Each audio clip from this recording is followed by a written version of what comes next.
Hello. Hello students, कैसे हो आप? तो बेटा हम लोगों ने कैपिटल गेन का चैप्टर हम लोगों ने स्टार्ट किया था लास्ट लेक्चर के अंदर। सेक्शन 45 सबसेक्शन 1 मैं आपको करवा चुका हूं और अब हम सेक्शन 45 सबसेक्शन 3 करने जा रहे हैं। तो मेरे साथ साथ लिखेंगे और बहुत बढ़िया बढ़िया नोट्स बनाने हैं आपको। Transfer transfer of capital asset as capital contribution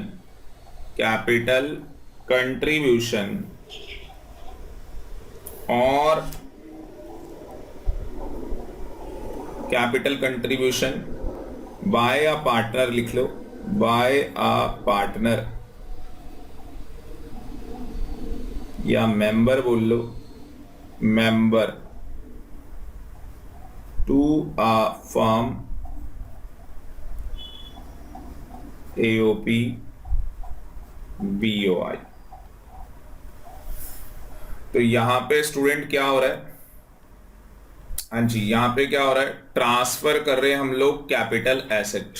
कैसे ट्रांसफर कर रहे हैं? Capital contribution by a partner या मेंबर, किसका? पार्टनरशिप फर्म का या एओपी का। तो ये हमारी क्या है? पार्टनरशिप फर्म है और ये उसका पार्टनर है। ठीक है जी, पार्टनरशिप फर्म का पार्टनर है। तो ये पार्टनर क्या कर रहा है? अपनी कैपिटल एसेट ट्रांसफर कर रहा है एज कैपिटल कंट्रीब्यूशन। तो समझ में आ गया होगा। ये आपने 11th-12th क्लास के अंदर भी किया हुआ है कि कई बार ऐसा होता है कि जो पार्टनर है वो एसेट लेके आ जाता है, जो उसका कैपिटल कंट्रीब्यूशन है उसके अंदर क्या लेके आता है? एसेट। तो यहाँ पे क्या लेके आ रहा है? कैपिटल एसेट लेके आ रहा है। तो इस केस के अंदर कैपिटल गेन कैसे टैक्सेबल होगा? इस केस के अंदर कैपिटल गेन कैसे टैक्सेबल होगा? सबसे पहले बात करते हैं फुल वैल्यू ऑफ कंसिडरेशन की। तो फुल वैल्यू ऑफ कंसिडरेशन क्या माना जाएगा? तो फुल वैल्यू ऑफ कंसिडरेशन हम लोग क्या लेने वाले हैं? फुल वैल्यू ऑफ कंसिडरेशन हम लोग लेने वाले हैं amount at which such asset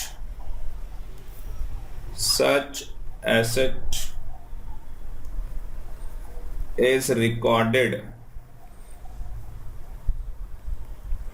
in the books। और किसकी बुक्स हो सकती है? पार्टनरशिप फर्म की बुक्स हो सकती है, एओपी बीओआई। तो बहुत ही सिंपल है student. Full value of consideration क्या लेना है? जिस वैल्यू पे आपने बुक्स के अंदर क्या किया है? रिकॉर्ड किया है, वो वैल्यू आपको लेनी है। तो फेयर मार्केट वैल्यू को इग्नोर करना है यहां पे। ठीक है जी। और दूसरी बात यहां पे सेकंड पॉइंट होगा हमारा ईयर ऑफ चार्जेबिलिटी, मतलब कि ईयर ऑफ टैक्सेबल कौन सा होगा। तो यहां पे ईयर ऑफ टैक्सेबल कौन सा होगा? Previous year in which transfer took place. तो यहां पे हमारा ईयर ऑफ टैक्सेबल क्या माना जाएगा? प्रीवियस ईयर माना जाएगा जहां पे ट्रांसफर क्या हुआ है? Took place.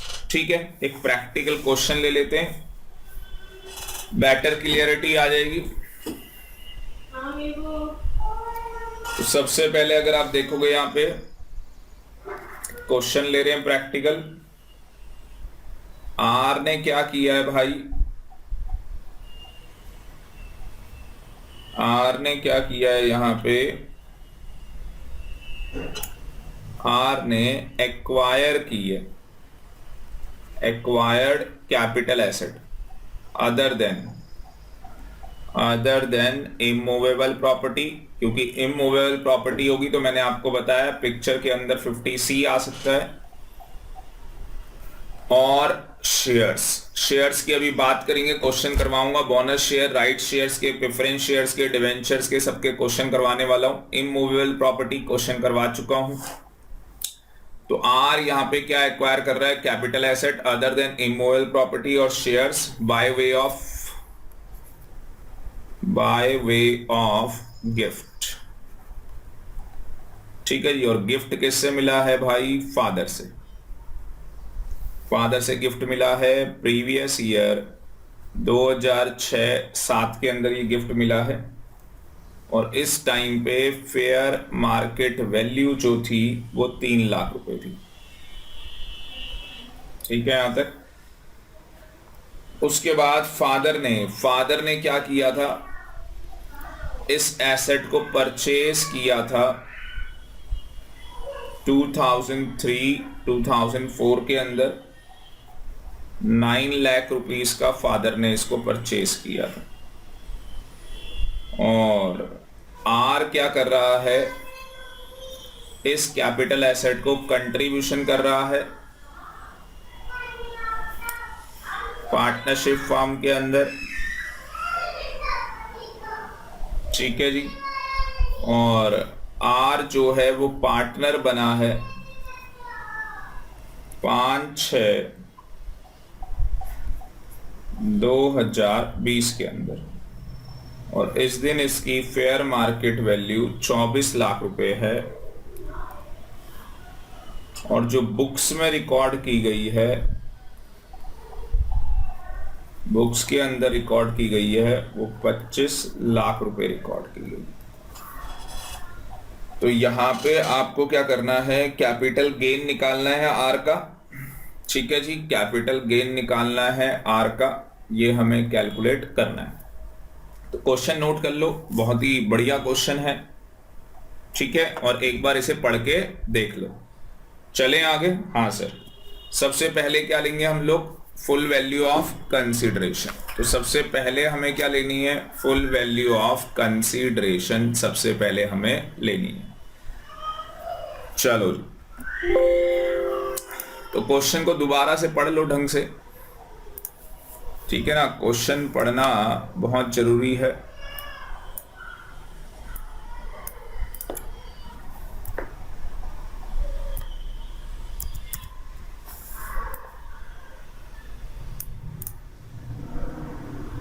चलो, तो यहां पे सबसे पहले फुल वैल्यू ऑफ कंसीडरेशन ले लेंगे।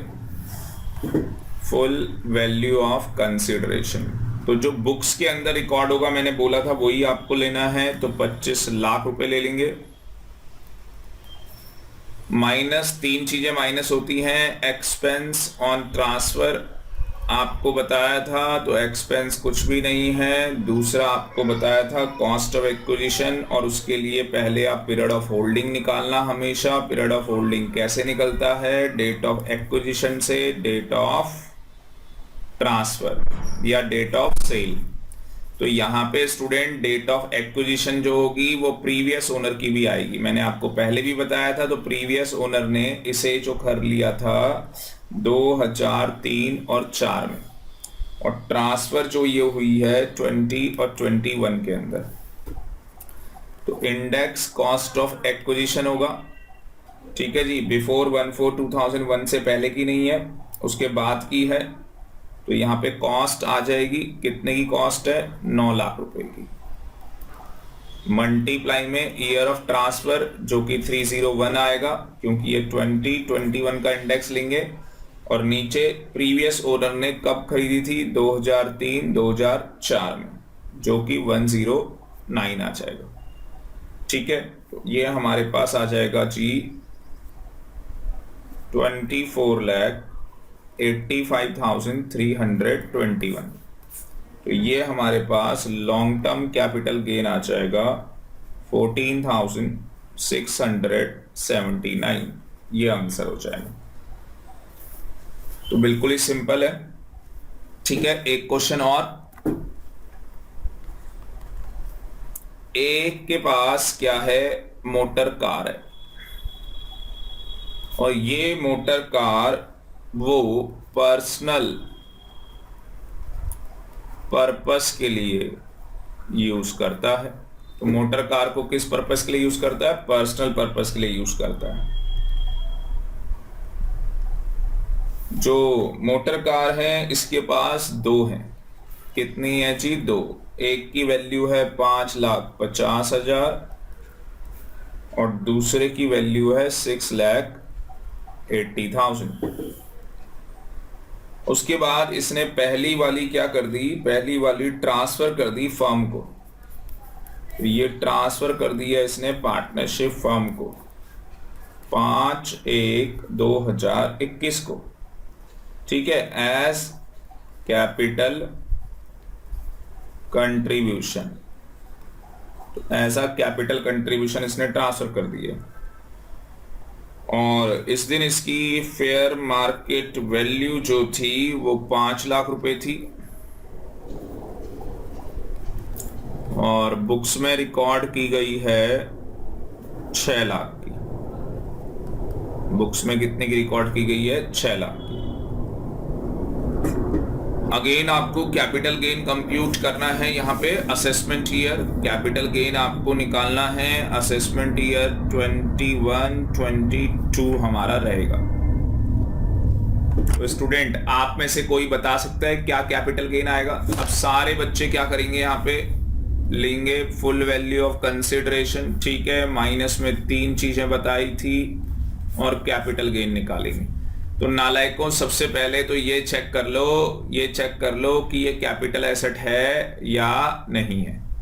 सबसे पहले क्या चेक कर लो कि ये कैपिटल एसेट है या नहीं है। अगर मोटर कार पर्सनल पर्पस के लिए यूज हो रही है तो फिर उसे कैपिटल एसेट नहीं माना जाता। सर क्या बोल गए भाई? आपको बताया था कुछ ऐसी चीजें हैं जो पर्सनल पर्पस के लिए यूज करते हो तो जाके उन्हें कैपिटल एसेट बोला जाएगा। उसमें ज्वेलरी थी, मोटर कार कहीं पे नहीं लिखा हुआ था, ठीक है ना। तो मोटर कार अगर आप पर्सनल यूज कर रहे हो तो वो कैपिटल एसेट नहीं है। हाँ, अगर मोटर कार कॉमर्शियल यूज कर रहे हो तो कैपिटल एसेट है।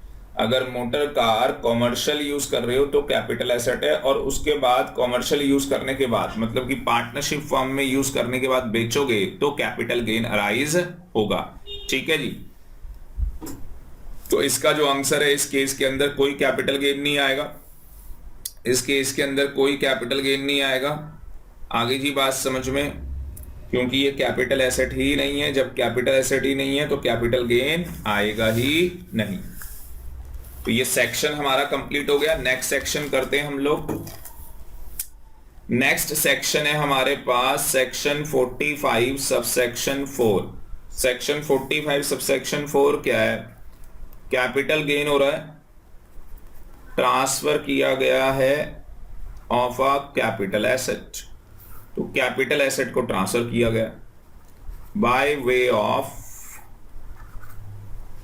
डिसोल्यूशन, बाय वे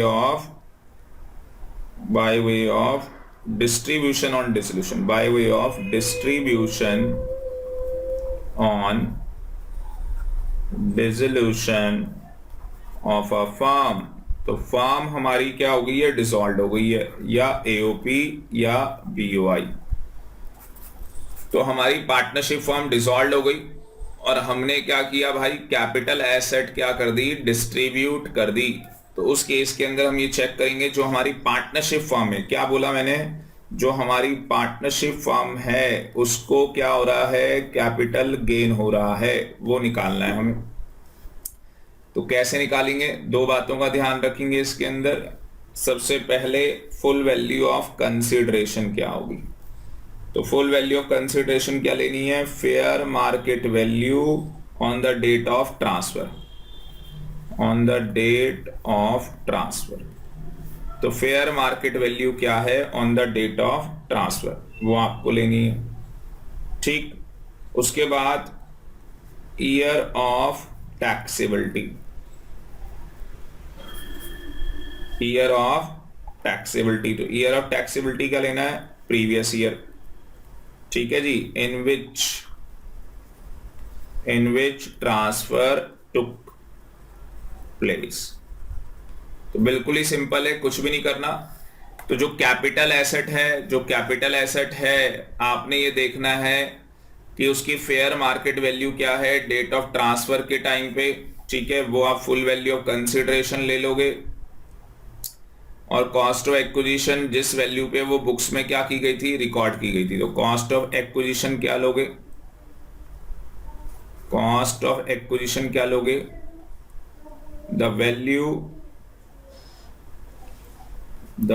वैल्यू या कर लो amount recorded in the books of accounts, amount recorded in the books of accounts. बात समझ में आ रही है? तो स्टूडेंट इस तरीके से मैंने आपको ये दो सेक्शन बता दिए, 45(3) और 45(4), ठीक। अब एक सेक्शन यहाँ पे और करवा रहा हूँ आपको, एक सेक्शन यहाँ पे और करवा रहा हूँ और बहुत ही ज्यादा इंपॉर्टेंट है, बिल्कुल ध्यान देना। इनटेंजिबल एसेट्स के ऊपर करवा रहा हूँ। किसके ऊपर करवा रहा हूँ? इनटेंजिबल एसेट्स के ऊपर आपको सेक्शन कराने जा रहा हूं। देखो जी क्या कहानी है, आपको पता होगा जो कैपिटल एसेट है वो दो होती हैं, एक डेप्रिशिएबल कैपिटल एसेट होती है, इसका मैं कैपिटल गेन कैसे निकालते हैं मैंने कैलकुलेट करना सिखा दिया। दूसरी तरफ नॉन डेप्रिशिएबल एसेट होती है, उसके अंदर मैंने आपको इमूवेबल प्रॉपर्टी, उसका मैंने आपको सिखा दिया। फिर जर्नल केसेस आए कैपिटल एसेट के, वो भी मैंने आपको सिखा दिए। मतलब कि आप बोल सकते हैं टेंजिबल एसेट, वो भी मैंने आपको करवा दिया। और अब मैं आपको करवाने जा रहा हूं इनटेंजिबल एसेट्स। तो अब मैं जो आपको केस कराने जा रहा हूं वो इनटेंजिबल एसेट्स के ऊपर कराने जा रहा हूं। और इसके बाद मैं आपको शेयर्स का केस करवा दूंगा, ठीक है जी, जिसके अंदर right shares, preference shares, debentures, ये सब कुछ मैं आपको करवा दूंगा, बोनस शेयर्स। तो यहां पे हेडिंग डाल लेंगे इनटेंजिबल एसेट्स। तो इनटेंजिबल एसेट्स का कैपिटल गेन कैसे कैलकुलेट होगा? तो सबसे पहले इनटेंजिबल एसेट हमारे पास कितनी है? टोटल 7 हमारे पास इनटेंजिबल एसेट्स हैं। टोटल कितनी एसेट्स हैं हमारे पास? 7 इनटेंजिबल एसेट्स हैं। सबसे पहले गुडविल है, ठीक है जी, गुडविल है, goodwill of business, goodwill of business. दूसरी हमारे पास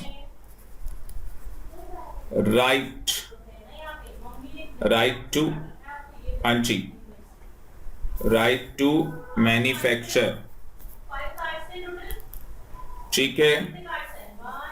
उसके बाद राइट टू मैन्युफैक्चर बोल लो या प्रोड्यूस बोल लो, प्रोड्यूस। उसके बाद हमारे पास ट्रेडमार्क और ब्रांड नेम, ब्रांड नेम। उसके बाद right to carry on business, right to carry on business या प्रोफेशन। उसके बाद टेनेंसी राइट, अब ये सब कुछ समझाया जाए आपको। उसके बाद रूट परमिट और लास्ट है आपके पास लूम आर्स। तो ये अभी आपको सारा समझाया जाएगा। तो स्टूडेंट आपको कुछ भी नहीं घबराना है, ये सारा आपको समझाया जाएगा और इसके अंदर एक प्रैक्टिकल क्वेश्चन भी आपको कराया जाएगा। तो बस आपको ये ध्यान रखना है, मैं एक वीडियो इसके अंदर अटैच कर रहा हूं, ठीक है जी, वो मेरी प्रीवियस वीडियो है पर मैंने डिटेल एनालिसिस उसके अंदर किया हुआ है, तो वहां से आप लोग उसे देखेंगे। बस आपको क्या ध्यान रखना है कि आपके लिए जो अब असेसमेंट ईयर आएगा वो 21-22 के अकॉर्डिंग क्वेश्चन आएंगे। तो वो पहले की रिकॉर्डेड है तो मैंने उसके अकॉर्डिंग वहां पे क्वेश्चन किया हुआ है, पर कॉन्सेप्ट क्या है पूरा सेम है।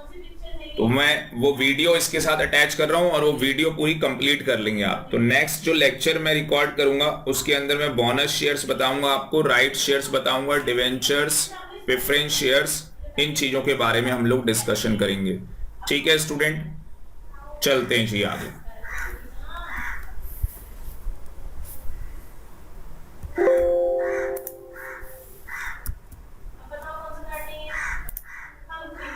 सेक्शन कौन सा लिखा आपने? 55। तो जो सेक्शन 55 है, अगर एक लाइन में मैं उसकी हेडिंग बोलूं, अगर मैं सेक्शन, देखो मैं भी लिख रहा हूं यहां पे सेक्शन 55, और अगर एक लाइन में हम इसकी हेडिंग बोले तो एक लाइन में क्या हेडिंग बनेगी जो सेक्शन 55 है? इन केस ऑफ, लिखो, देखो मैंने लिखा in case of intangible, in case of intangible assets। तो जो सेक्शन 55 है हमारा, वो किस केस के अंदर है? इंटेंजिबल एसेट्स के अंदर है। तो सेक्शन 55 हमारा इंटेंजिबल एसेट्स के केस के अंदर है। तो सेक्शन 55 किसके रिगार्डिंग है? इंटेंजिबल एसेट के रिगार्डिंग। अब देखो यहाँ पे क्या बोलता है, ध्यान से सुनना प्लीज, पहले सारा समझो, यहाँ पे कॉन्सेंट्रेट करो ऊपर। सबसे पहले वो बोलता है capital gain on the sale of. अब देखो कैपिटल गेन किसकी सेल पे हो रहा है? गुडविल है, ठीक है। अब ये जो गुडविल है, ये किसकी गुडविल है? बिजनेस की गुडविल है। उसके बाद ट्रेडमार्क है, ब्रांड नेम है, टेनेंसी राइट है, रूट परमिट है, लूम मार्क्स है, right to manufacture, right to carry on business. अगर मैं यहाँ पे बोलूं तो टोटल मिला के अगर मैं आपको बताऊं यहाँ पे, तो 7 इंटेंजिबल एसेट है। कितनी इंटेंजिबल एसेट्स है? 7। तो आप नाम लिखो सीधे 7 इंटेंजिबल एसेट्स के नाम लिखो। क्या लिखोगे? 7 इंटेंजिबल एसेट्स है। तो 7 इंटेंजिबल एसेट है। पहली इंटेंजिबल एसेट कौन सी है? गुडविल। कौन सी गुडविल है? देख रहे हो कौन सी गुडविल है? Goodwill of a business. तो पहली इंटेंजिबल एसेट है गुडविल ऑफ अ बिजनेस। दूसरी इंटेंजिबल एसेट कौन सी है बताओ? हाँ जी, दूसरी बताओ कौन सी है? Brand, trademark, brand name. सामने देखो आपके नजर आ रहा है, ट्रेडमार्क है, ब्रांड नेम है। तीसरी कौन सी है? हाँ जी, तीसरी कौन सी है? Right to manufacture. थोड़ी स्पीड बढ़ाओ, राइट टू मैन्युफैक्चर। चौथी कौन सी है? Right to carry on business, right to carry on business, ठीक है। स्पीड बढ़ाओ। उसके बाद टेनेंसी राइट,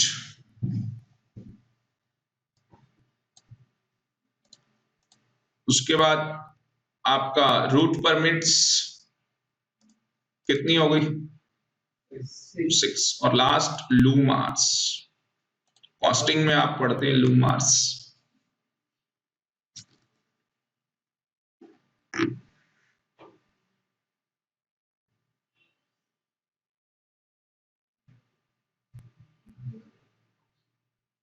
तो हमारे पास टोटल कितनी कैपिटल एसेट हो गई? 7 हमारे पास कैपिटल एसेट। नीचे हेडिंग डालो how to compute capital gain.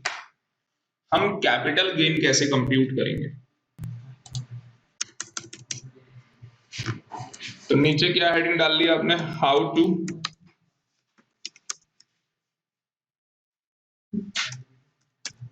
Compute capital gain. तो हम लोग यहाँ पे कैपिटल गेन, तनिष क्या हो रहा है बेटा? हम लोग यहाँ पे कैपिटल गेन कैसे कंप्यूट करेंगे, ठीक है। ये हमने हेडिंग डाल ली है, ठीक।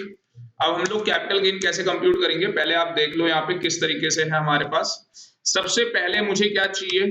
Full value of consideration. तो सबसे पहले मुझे चाहिए फुल वैल्यू ऑफ कंसिडरेशन। तो सबसे पहले आप लिखेंगे full value of consideration.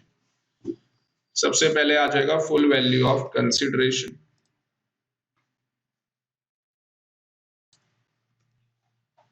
Full value of consideration आ गया, कोई डाउट इसमें? फुल वैल्यू ऑफ कंसिडरेशन का मतलब कोई बता सकता है? सर इसमें सेल आ सकती है, ठीक है, इसमें सेल आ सकती है, एक्सचेंज आ सकता है।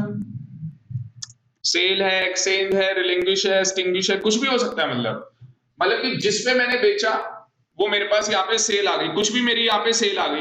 मान लो यहाँ पे 1 लाख रुपए मेरी सेल आ गई। एक एग्जांपल है कि 1 लाख रुपए की मैंने कोई इंटेंजिबल एसेट बेच दी।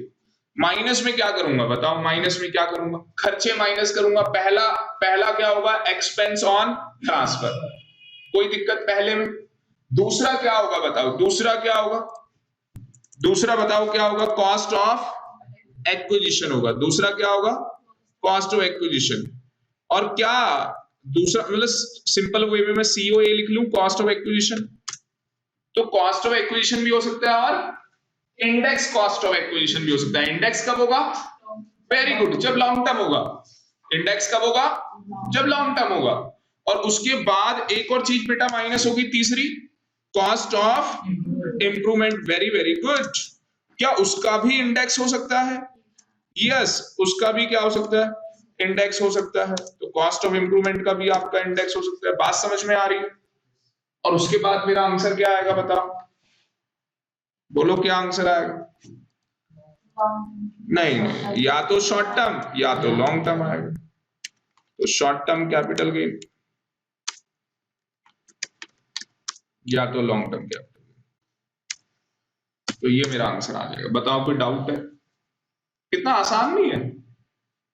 मतलब कि अगर एग्जाम में इंटेंजिबल एसेट की कैपिटल गेन निकालनी हो तो ये अपने पास तरीका है।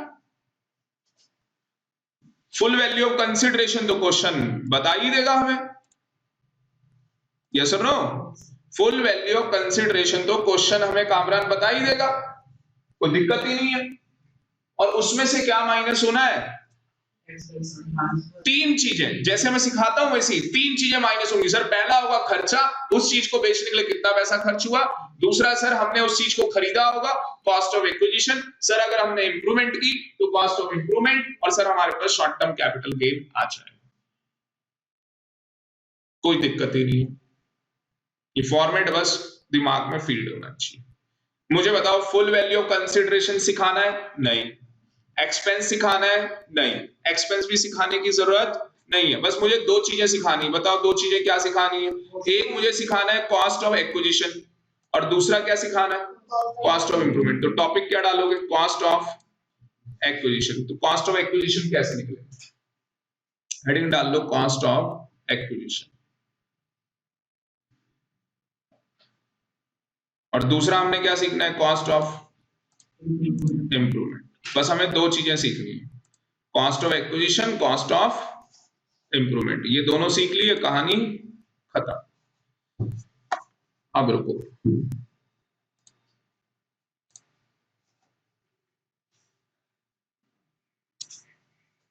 सबसे पहले इन 7 एसेट के बारे में बात कर ले। सबसे पहले इन 7 एसेट के बारे में बात कर ले।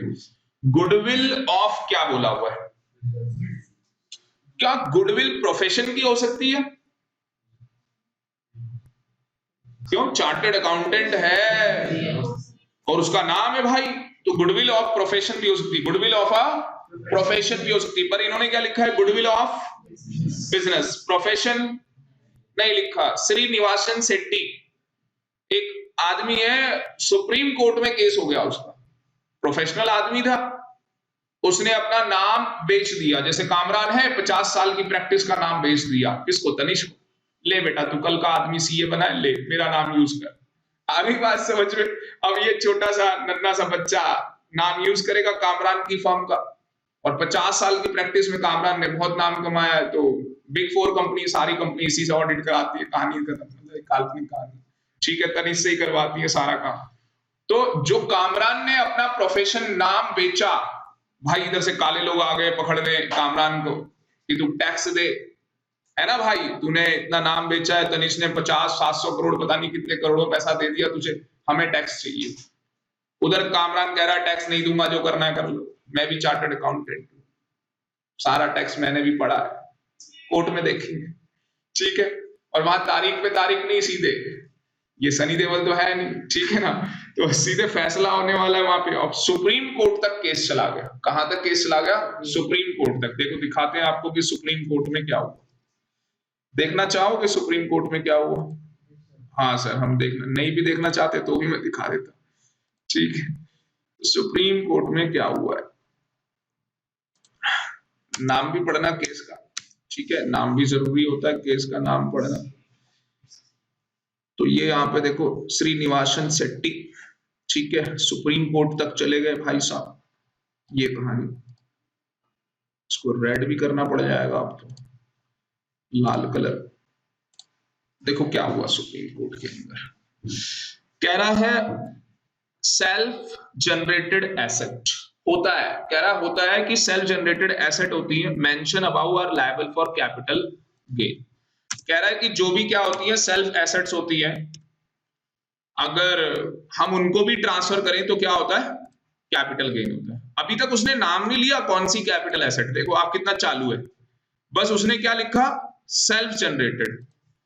तो वो नाम कामरान ने बनाया था ना, इसने अपनी सीए फर्म का वो नाम बिल्डअप किया था 50 साल में, ठीक है ना, सेल्फ जनरेटेड एसेट। कह रहा है अगर आप इसे बेचते हो तो कैपिटल गेन होता है, पर यहां पे देखो क्या लिखता है, other self generated asset like, देखो लाइक में उसने लिख दिया गुडविल, क्या लिखा, गुडविल ऑफ अ प्रोफेशन, और गुडविल ऑफ अ प्रोफेशन में क्या लिखा, are still not subject to capital gain.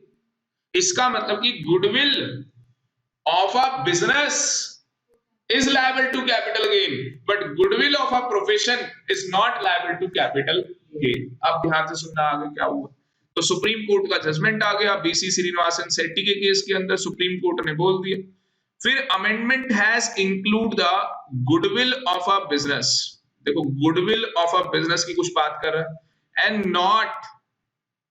Not goodwill of a profession, such there will be no capital gain on goodwill of a profession। तो उसने कहा कि जो goodwill होती है, कौन सी गुडविल होती है, बिजनेस की, उसमें कैपिटल गेन होता है, पर जो प्रोफेशन की होती है ना उसमें नहीं होता। उसने आगे क्या लिखा, सिमिलरली, मतलब कि एक और जजमेंट उसने बता दी नीचे, फिर उसने अपनी कहानी लेके आ गया। तो मैं सिंपल वर्ड्स में बोलूं तो आप एक अलग से छोटा सा चार्ट बना लो, किसका चार्ट बना लो, गुडविल का चार्ट बना लो आप। गुडविल दो तरीके से यहां पे बात करते हैं गुडविल की। एक तरफ जो गुडविल है वो कौन सी है, गुडविल बिजनेस की, वेरी गुड। तो यहां पे हम गुडविल लिखते हैं, एक चार्ट बना लेते हैं छोटा सा, क्योंकि इसकी बहुत इंपॉर्टेंस है। ऊपर आप ये केस लॉ का नाम लिखो, ऊपर यहां पे लिखो एज पर, ऐसे लिखना एज पर, और एज पर क्या लिखोगे, सुप्रीम कोर्ट डिसीजन, सीआईटी पता है, commissioner of income tax versus BC, कितने अच्छे अच्छे नाम है इनके, सेट्टी, मंजू, ठीक, ऐसे नाम। तो आज से तुम अपने दोस्त का नाम रख लो, ठीक है, बीसी, अरे ब्राइट कॉमर्स, बीसी तो ऐसे ही याद हो जाएगा तुम्हें, ठीक है। बाकी ईयर याद रखने की जरूरत नहीं, कौन सी फाइल खुली थी वो याद नहीं होगी, तुम इतना लिख के आ गए वहां 1981 128 ITR 294, भाई चेक करने वाला कौन है ये, अब तुम कितने बजे खोली थी फाइल, वो जज कौन बैठा था, ले कैसे खड़ा कैसे था, बोले ज्यादा शर्ट कौन सी पहनी थी खा के क्या आया लिख लिया ऊपर केस का नाम, या 10 घंटे लगेंगे, कल तक लिखोगे, सर हम तो आज ही लिखेंगे। अब यहां पे दो पार्ट हो जाएंगे, एक बिजनेस और दूसरी तरफ क्या हो जाएगा, ओ सॉरी, दूसरी तरफ प्रोफेशन हो जाएगा। दोनों अलग अलग है या नहीं है, बिजनेस में भी दो पार्ट हो जाएंगे बेटा, एक सेल्फ जनरेटेड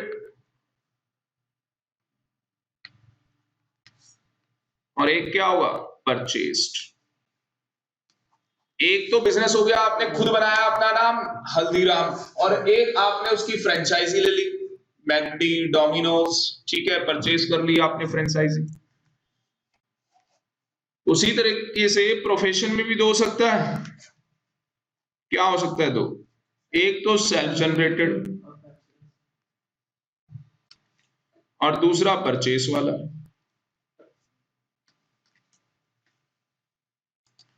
अगर आपने गुडविल बिजनेस की सेल्फ की है या परचेज की है तो कहां लायबल होगा, कैपिटल गेन के अंदर टैक्सेबल होगा, कैपिटल गेन में टैक्सेबल होगा ये, यस और नो। और अगर ये सेल्फ जनरेटेड है तो नो कैपिटल गेन, कोई कैपिटल गेन नहीं होगा।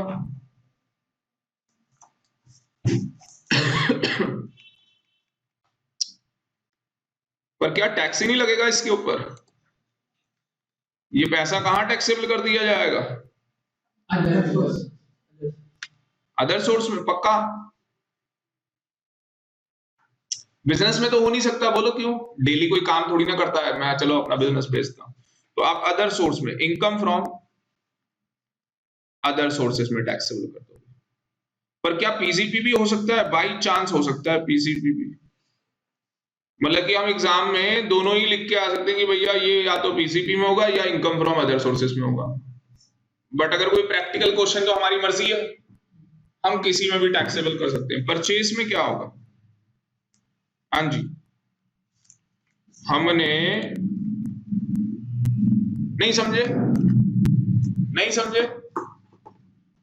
कामरान ने नाम बनाया 50 साल की प्रैक्टिस में, सेल्फ जनरेटेड था, वो किसी को बेचा तो कैपिटल गेन नहीं है, अदर सोर्स की इनकम माना जाएगा।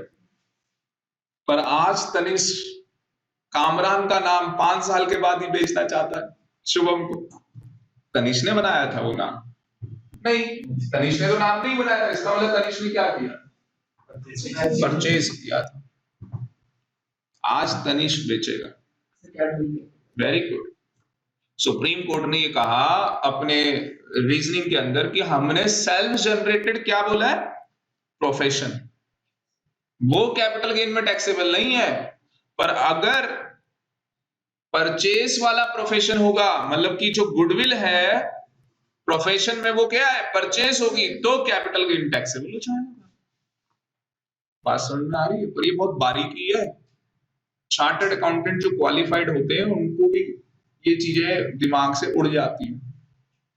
अभी जनपैक में मेरा एक फ्रेंड है, वो सीए है और वो यहीं पे जनपैक का ऑफिस गुड़गांव में ही है। अगर आपको पता हो तो कभी वहां जाओ, तो मेरे पास मोबाइल है, अभी नाम देख के बता दूंगा, नाम भूल जाता हूँ ऐसी।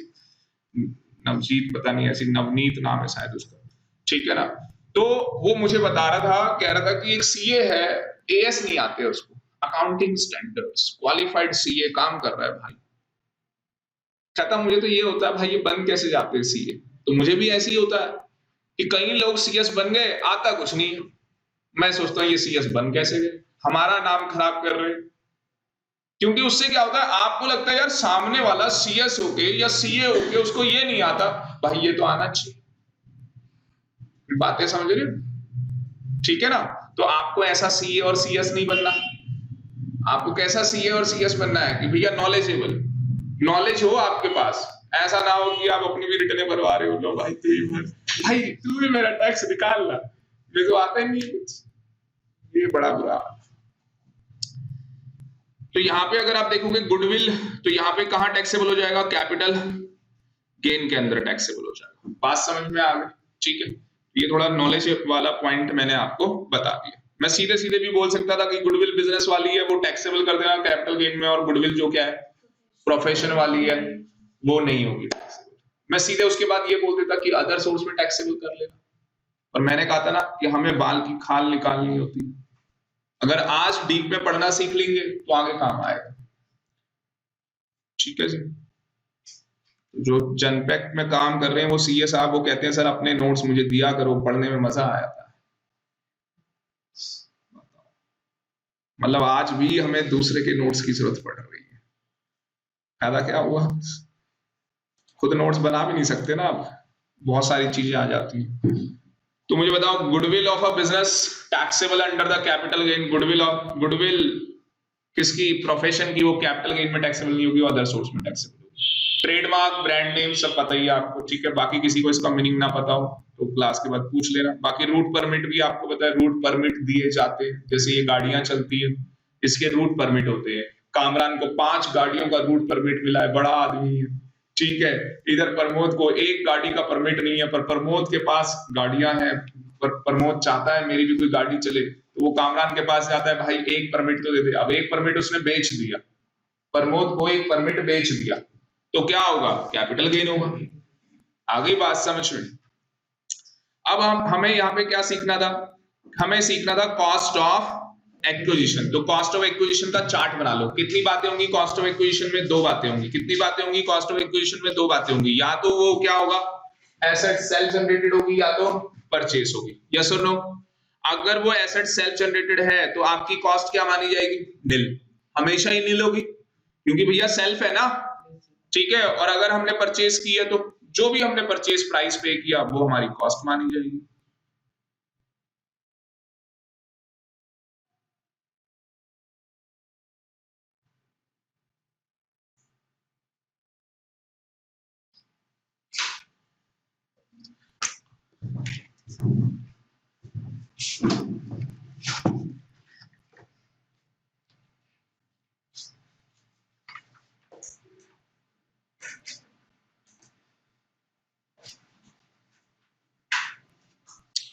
अब यहाँ पे एक सबसे बड़ा नोट क्या आया कि जितनी भी हमारी ऊपर एसेट है इनके अंदर आपको बेनिफिट नहीं मिलेगा। किसका बेनिफिट नहीं मिलेगा? Fair market value as on 1/4/2001। आपको बताया अब नए इंडेक्सेशन आए, पहले जो इंडेक्सेशन होते थे वो 81 वाले थे और अब 2001 वाले इंडेक्सेशन आए।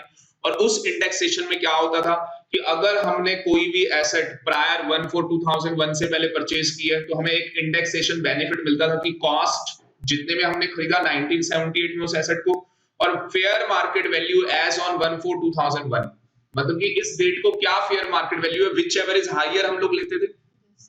बट वो बेनिफिट यहाँ पे नहीं मिलेगा। इसका मतलब यहाँ पे क्या होगा, अगर सेल्फ जनरेटेड है तो कॉस्ट ऑफ एक्विजिशन निल हो जाएगी, और अगर हमने किसी से परचेज की है, अगर हमने 1978 में 60,000 रुपए की चीज खरीदी थी, 60,000, क्या हम 1/4/2001 की फेयर मार्केट वैल्यू ले सकते हैं? नहीं ले सकते। ये एक सबसे बड़ा चेंज है। उन सब में ले रहे थे पर यहां नहीं लेना।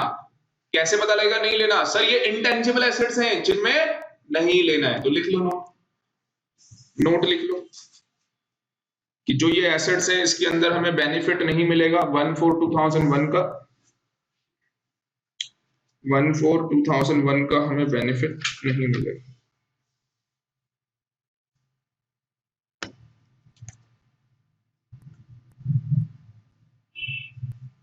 अब इसके बाद अगली हेडिंग कौन सी? Cost of improvement. यहां तक रिवाइज करो, कोई डाउट है तो बताओ, कोई दिक्कत यहां तक? अपने सीए में प्रमुख बच्चे कितने हैं? इनको भी मिला के, ये सीमा अंशु को भी मिला के, लड़के तो अपने ही 5 है, 7 बच्चे हैं। हाँ, और अब एक अमेंडमेंट आ गई, हाँ उसको भी लिख लो 8 और एक ये आप, ठीक है, पक्का लिख दो इनका नाम। बेटा आपको दोनों बैच ज्वाइन करने, ठीक है।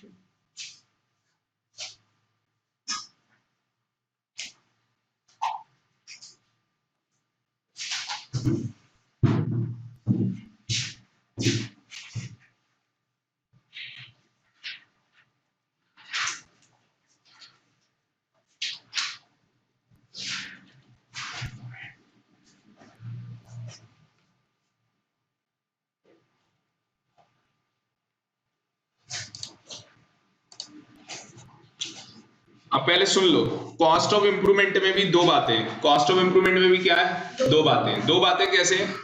3 एसेट अलग है और 4 एसेट को अलग लिया गया है। देखो यहाँ पे अगर आप ध्यान से देखोगे तो यहाँ पे कह रहा है कॉस्ट ऑफ इंप्रूवमेंट आपको इन एसेट्स की क्या लेनी है? निल लेनी है। वो भी बताता हूं कौन सी एसेट है, वो भी बताता हूं कौन सी एसेट है।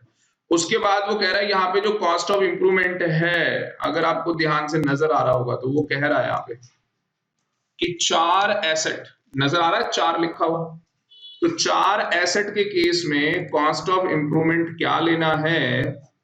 कॉस्ट ऑफ इंप्रूवमेंट क्या लेना है? Actual capital expenditure. जो भी एक्चुअल में कैपिटल एक्सपेंडिचर क्या है? इंकर्ड किया गया। देखो सिंपल, कॉस्ट ऑफ इंप्रूवमेंट, दो बातें, 3 एसेट अलग, टोटल इंटेंजिबल कितनी है? 7 है। 3 को अलग करो, 4 को अलग करो, करो जरा कॉपी में अलग अलग। 3 एसेट को अलग, नाम बताऊंगा कौन सी 3 एसेट है, और 4 एसेट को अलग करो। 3 एसेट अलग, 4 एसेट अलग। पहले 4 एसेट लिखो, ये कौन कौन सी एसेट है। पहले 4 एसेट के नाम लिखते हैं, ये कौन कौन सी एसेट इन्होंने बताई है।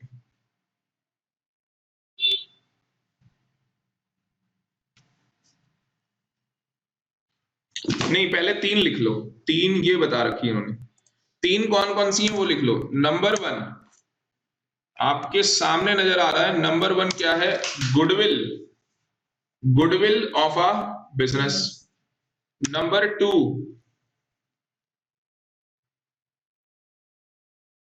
ये राइट टू मैन्युफैक्चर था ना?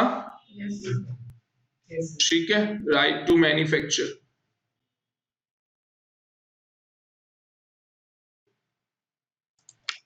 नंबर 3 एक और था, right to carry on any business, right to carry on any business.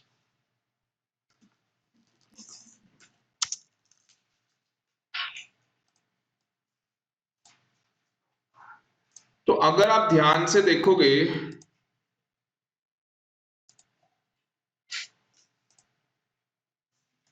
तो यहां पे 3 एसेट कौन कौन सी होगी?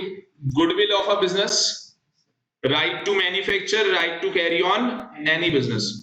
इन तीनों को एक डब्बे में डाल दो और लिख दो वेदर, क्या लिख दो? वेदर सच एसेट इज, हाँ जी, whether such asset is self generated और परचेज। चाहे ये सेल्फ जनरेटेड हो या परचेज हो, चाहे ये सेल्फ जनरेटेड हो या परचेज हो,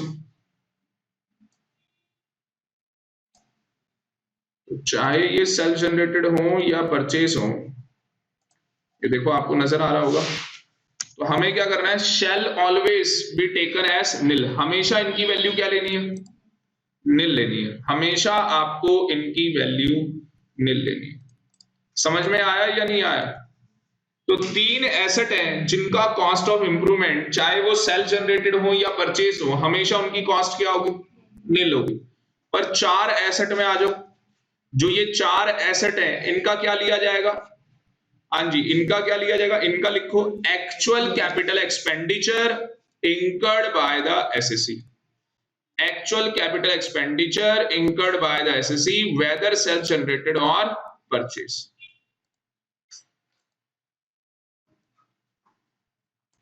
फिर चाहे ये भी सेल्फ जनरेटेड हो या परचेज हो।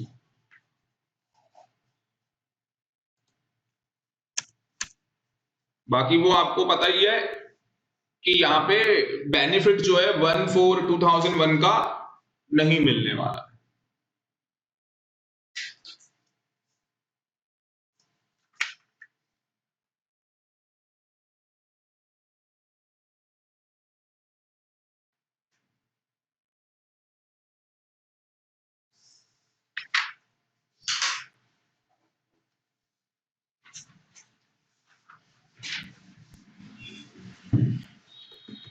अगर, और एक नोट इसी के लिए लिख लो, कॉस्ट ऑफ इंप्रूवमेंट के लिए एक नीचे नोट लिख लो आप कि अगर कोई भी हमारा खर्चा बिफोर 1/4/2001 से पहले हुआ है तो वो खर्चा क्या किया जाएगा? इग्नोर। वो खर्चा आपको क्या करना होता है? इग्नोर करना होता है। तो नीचे एक नोट लिख लो, नोट में क्या लिख लो?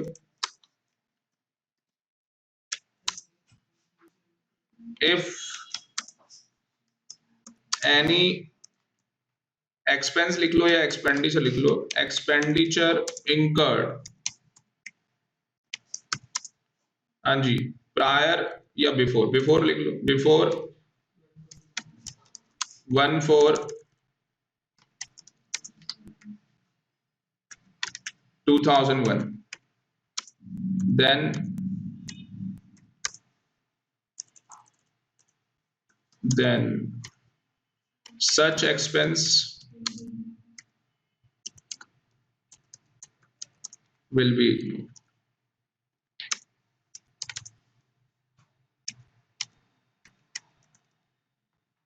तो उसे हम इग्नोर कर दें। समझ में आ गया होगा? तो अगर कोई भी खर्चा हमारा हुआ बिफोर 1/4/2001 तो आपको उस खर्चे को क्या करना है? इग्नोर कर दें। कोई दिक्कत? एक बार रिवाइज कर लो सारा, और कोई डाउट है तो वो पूछो। 7.22 डाल देते।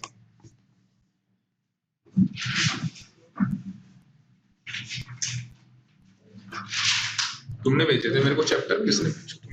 9560054440 CS राजेश सिंह।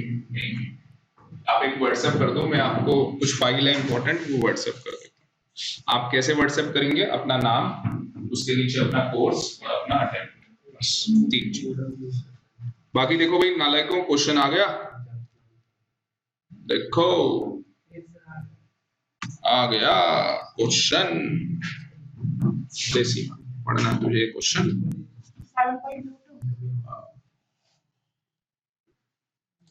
रुक जा, यहाँ निकाल लेंगे।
क्या डेट लिखी है?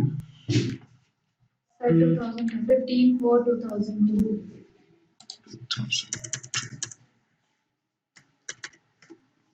ये देखो यहाँ पे एक क्वेश्चन है, इसी के रिगार्डिंग सेम क्वेश्चन है। तो अगर यहाँ पे देखोगे तो पी ने क्या किया, अपना बिजनेस कमेंस किया है ना, और बिजनेस कब कमेंस किया? 15/4/2002 को। उसके बाद क्या हुआ, उसने ये एसेट अपनी बेच दी। कब बेची है बेटा? 18/4/2018। हाँ, और कितने की बेची है? 12 लाख रुपए की उसने ये बेच दी टूवर्ड्स गुडविल। अब सबसे पहले क्वेश्चन देखना है, देखो यहाँ पे शिल्पा क्वेश्चन क्या है? पी कमेंस बिजनेस, पी ने बिजनेस स्टार्ट किया था 2002 में। इसको देख, इधर देखना है उसको, इधर 2002 में उसने क्या किया था? बिजनेस स्टार्ट किया था, और उसके बाद उसने क्या कर दिया? इस बिजनेस को बेच दिया। अब बिजनेस को बेचा, ठीक है, 12 लाख में बेचा, वो भी ठीक है। बिजनेस की क्या बेची है? आप देखो ना, कौन सी चीज बेची है? Goodwill. Goodwill is a intangible asset. Goodwill किसकी बेची है बेटा? गुडविल किसकी बेची है? बिजनेस की बेची है गुडविल। तो गुडविल बिजनेस की बेची है। जब गुडविल बिजनेस की बेची जाती है तो अगेन दो बातें होती हैं, या तो वो गुडविल बिजनेस की सेल्फ जनरेटेड होगी या परचेस होगी। मुझे बताओ क्वेश्चन में सेल्फ जनरेटेड है या परचेस है? सेल्फ है। बोलो क्यों? क्योंकि उसने खुद ही तो बिजनेस स्टार्ट किया था। और अगर ये सेल्फ है तो मुझे बताओ कॉस्ट ऑफ एक्विजिशन नील होगी। अब मुझे नहीं आता इसका सोल्यूशन, मुझे अपना फॉर्मेट पता है। मेरा फॉर्मेट कहाँ है? सोल्यूशन जो मेरा निकालने का था ये है ना मेरा। नीचे ये पूरा सोल्यूशन का फॉर्मेट बनाओ फटाफट कि भैया हम तो ऐसे सोल्यूशन निकालेंगे और हम इस तरीके से इसका सोल्यूशन निकालेंगे।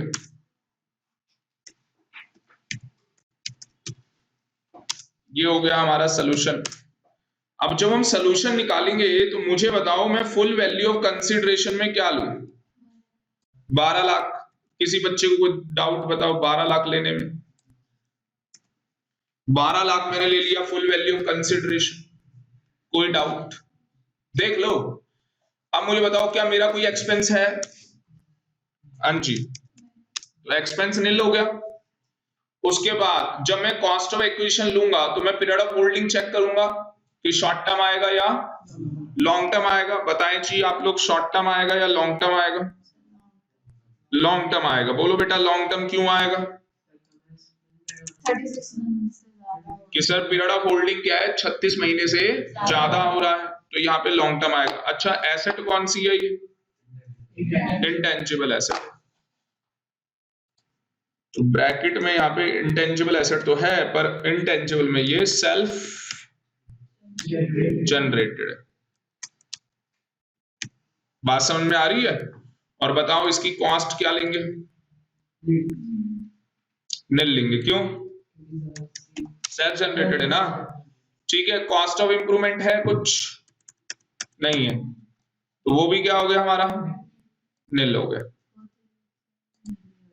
है ही नहीं मतलब। और वो एक तरीके से निल ही है, हर केस में निल है ये, cost of improvement her case में क्या है, निल है। तो यहाँ पे आ भी क्या गया, निल आ गया। और आंसर शॉर्ट टर्म या लॉन्ग टर्म, बहुत टफ था निकालना आंसर, कुछ भी नहीं था मेरे हिसाब से। प्रोविजन ढंग से पता है, फॉर्मेट पता है कैसे आना है, आंसर चेक करो जो मैंने भेजा है आपको, सही आ रहा है गलत आ रहा है, नहीं आ रहा सही तो मोबाइल फेंको अपना, ठीक है। बिल्कुल सही जवाब है अपना, और एक भी रत्ती भर हमारा गलत नहीं, पर हमारे सोल्यूशन करने का तरीका बहुत परफेक्ट है और उसके सोल्यूशन करने का तरीका बहुत ही इम्परफेक्ट है।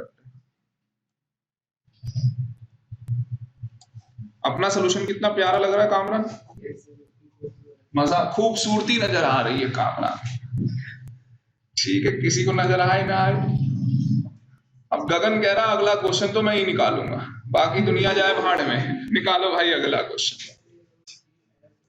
और ये 4 लाख करना है हमें, सीमा यहाँ पे करेक्शन बता देना, निकाल लो।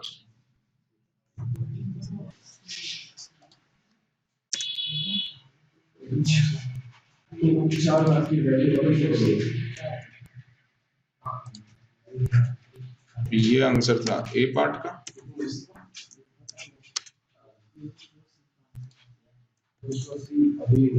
दूसरा सोल्यूशन बी पार्ट का आ जाएगा।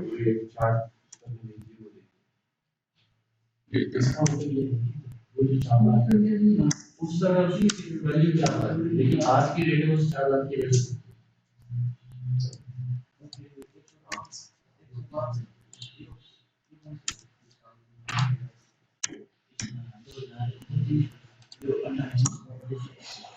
तो ये दोबारा 12 लाख आ गया बी पार्ट में, लेस खर्चा हमारा कोई नहीं है, कॉस्ट ऑफ एक्विजिशन में हमारा ये परचेज वाला केस है।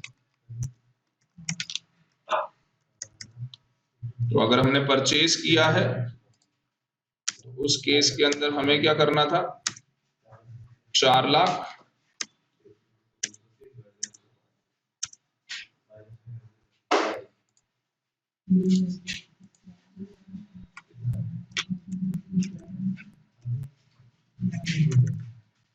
मल्टीप्लाई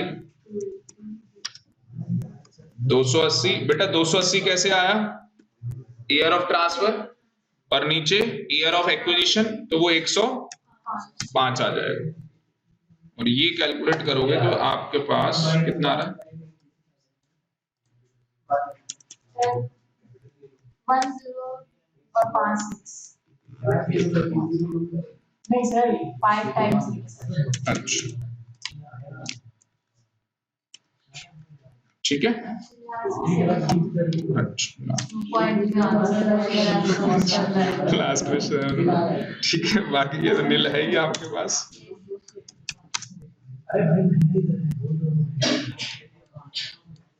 अबे ये कहाँ चला गया,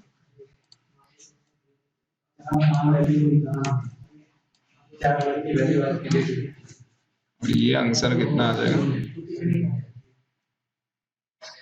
कितना आंसर आ गया,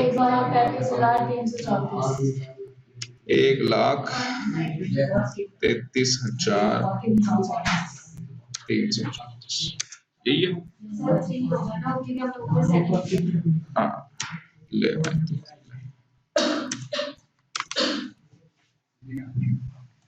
बताओ भाई, ये है सोल्यूशन। बाकी आप अपना सोल्यूशन चेक कर सकते हैं, कोई डाउट है तो बताओ, बाकी के क्वेश्चन कर लोगे, ठीक है। बाकी के क्वेश्चन आपके पास आ जाए। एक बार ये क्वेश्चन सही करवा दो। सेकंड में 94 है और ये क्या है 500 रुपये। यस सर 500 ही है। 2018 हो गया ये। उसके बाद 5 लाख का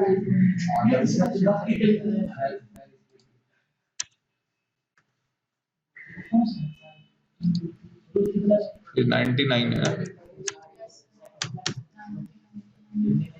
सर ये 4,60,000 बस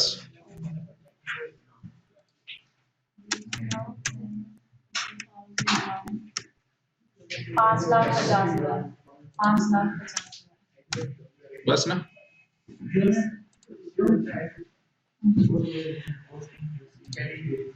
ये दूसरा पार्ट था।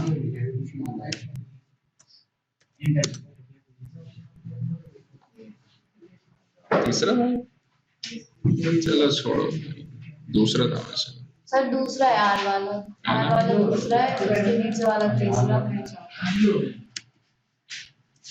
मैं दूसरा करता हूँ, यहाँ वो तीसरा बन जाता है। ऊपर से नंबर लेके आ रहा है क्या? सर फिर भी तो दूसरा ही बनना चाहिए पहले। कोई नहीं, उसने इसको दूसरा कर दिया ना।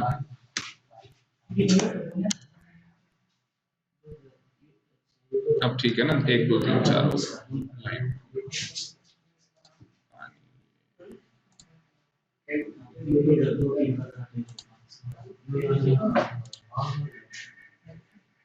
ठीक है, सही हो गया ना क्वेश्चन। सबके पास आ गया? घर से होमवर्क ये क्वेश्चन कर लेना। ठीक है, पूरा क्वेश्चन विद सॉल्यूशन भी आ गया है क्या आपके पास? पूरा दिखाना, मैं पूरा सॉल्यूशन भी भेज दूँ, आप अपने मोबाइल से भेज दो।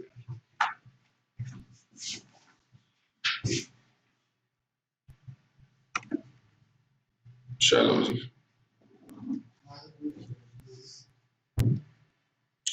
अब एक्सेप्शन वाले में आते हैं। कितना टाइम हो गया? अच्छा टाइम तो हो गया। ठीक है, तो आज के लिए इतना ही। Thank you very much. बैठो 1 मिनट।